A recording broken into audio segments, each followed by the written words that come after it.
നിങ്ങളുടെ ആവനാഴിയിലെ അസ്ത്രം തീർന്നിരിക്കുന്നു. എന്നാൽ സഖാവ് പിണറായി വിജയനോട് ഞാൻ പറയട്ടെ, സി ദിവാകരൻ എന്ന തലമുതിർന്ന ഇടതുപക്ഷ ജനാധിപത്യങ്ങളുടെ നേതാവിന്റെ മറുപടി ഇന്ന് വന്നിട്ടുണ്ടല്ലോ. എന്താ പറഞ്ഞറിയോ? 10 കൊല്ലം ഈ കേരളത്തിൽ ചുക്കുമില്ല, ചുണ്ണാമ്പുമില്ല. അറിയോ നിങ്ങള്? ഷാജിയുടെ പ്രസംഗമല്ല, വി ഡി സതീശന്റെ ജാഥയല്ല, UDF നേതാവിന്റെ കമന്റ് അല്ല, നിങ്ങളുടെ സി ദിവാകരൻ പറയാണ് 10 കൊല്ലം ഈ കേരളത്തിൽ ചുക്കുമില്ല, ചുണ്ണാമ്പുമില്ല.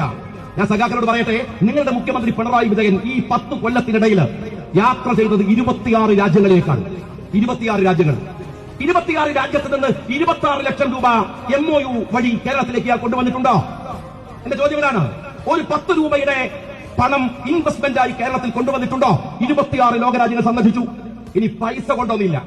എന്നാൽ 26 രാജ്യമൊക്കെ കണ്ടു കഴിഞ്ഞാൽ ഈ മനുഷ്യന്റെ സ്വഭാവത്തിൽ നന്നാവട്ടെ, അതും നന്നായിട്ടില്ല. പിന്നെ എന്തിനാണോ ഈ രാജ്യം ഈ കോടിക്കണക്കിന് രൂപ ചെലവാക്കിയത്? അതാണ് തനിച്ചു പോകാനേ തിരക്കടില്ല. ഭാര്യ കമല, കെട്ടിയോള്, കുട്ടിയോള്, ഇനി അവരുടെ വേറെ കുട്ടികള്, മകന്റെ അമ്മോഷൻ, ഉളുപ്പില്ലടോ മുഖ്യമന്ത്രി. ഈ രാജ്യത്തെ പാവപ്പെട്ടവന്റെ പണം എടുത്തിട്ട് നിങ്ങൾക്ക് നല്ല നെയ്മീനും അടിച്ചു തന്നാൽ ജീവിച്ചാൽ മതിയല്ലോ. ജീവിക്കാനാവാത്ത എത്ര മനുഷ്യരുണ്ട്. അവർക്ക് നിങ്ങൾ ഇൻവെസ്റ്റ്മെന്റ് ചെയ്ത് കൊടുക്കുന്നില്ല, വാങ്ങിക്കൊടുക്കുന്നില്ല. 26 ലോകരാജ്യങ്ങൾ സന്ദർശിച്ചിട്ട് ഈ കേരളത്തില് 2-3 കാര്യം ഞാൻ ചോദിക്കാം. 10 കൊല്ലം ഭരിച്ചില്ലേ വിദ്യാഭ്യാസ മേഖല? ഇത് വയനാട് ജില്ലയാണ്. ഇവിടെ നിങ്ങൾക്കൊരു ആദിവാസി മന്ത്രിയുണ്ട് ഇല്ലേ ഈ വയനാട്ടിൽ? സഖാക്കൾക്ക് അറിയോ, ഗോവിന്ദൻ മാഷ് വന്നു പോയിട്ടുണ്ടെങ്കിൽ ആ പ്രസംഗത്തെ ഒന്ന് അപഗ്രഥനം ചെയ്യരുത്. നിങ്ങൾ പരിശോധിക്കുക. കേരളത്തിൽ ഏറ്റവും വലിയ പണിയർ വിഭാഗത്തിനകത്തുള്ള കുട്ടികൾ ഡ്രോപ്പ് ഔട്ട് സംഭവിക്കുന്നത്, പൊടിഞ്ഞു പോകുന്നത്, 5ാം ക്ലാസിന്റെ പടി പോലും കടക്കാത്ത പാവങ്ങളുള്ളത് ഈ വയനാട് ജില്ലയിലാണ്. ഇവിടുത്തെ കോളനികളെ കുറിച്ച് പിണറായി വിജയൻ അറിയോ? നെയ്മീന്റെയും കരിമീന്റെയും ചൂടയുടെയും കഥ പറയുന്ന ഇടതുപക്ഷ ജനാധിപത്യ മുന്നണിയോടാണ് എന്റെ ചോദ്യം. ദിവാകരനോടാണ്, പിണറായി വിജയനോടാണ്, MV ഗോവിന്ദനോടാണ്. ഈ വയനാട്ടിലെ ആദിവാസി കുടിയിൽ പോയി നോക്കിയിട്ടുണ്ടോ? പണിയർ വിഭാഗത്തെ കുറിച്ച് നിങ്ങൾക്ക് അറിയുമോ? സഖാക്കളെ, നിങ്ങൾ വെറും ഇവിടെ ഊരുണ്ടാക്കി കളിച്ചാൽ പോരാ. നിങ്ങൾക്ക് ആളുകൾക്ക് കാണിക്കാൻ ടൂറിസത്തിന്റെ ഊരുണ്ടാക്കിയിട്ടുണ്ട്. നിങ്ങൾ യഥാർത്ഥ ഊരിൽ പോയിട്ടുണ്ടോ?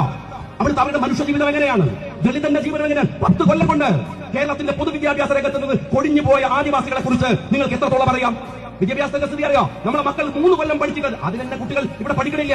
86,000 കോഴ്സുകൾ കേരളത്തിന്റെ യൂണിവേഴ്സിറ്റികൾ നിർത്തലാക്കി. ഇപ്പോഴും ആധികാരികമായിട്ടാണ് ഞാൻ പറയുന്നത്, 86,000 കോഴ്സ്. നിങ്ങൾ ഡിഗ്രി, ആ 3 വർഷമുള്ള ഡിഗ്രി 4 വർഷമായി. എന്താ കുട്ടിക്ക് ഗുണം? സിലബസ് മാറിയോ? അവരുടെ ഏതെങ്കിലും മെത്തേഡ് മാറിയോ? അവരെ പഠിപ്പിക്കുന്ന ടീച്ചർക്ക് പ്രത്യേക ട്രെയിനിങ് കൊടുത്തോ? ഒരു കുട്ടിയുടെ 1 വർഷം കൂടെ നഷ്ടപ്പെട്ടു പോയി.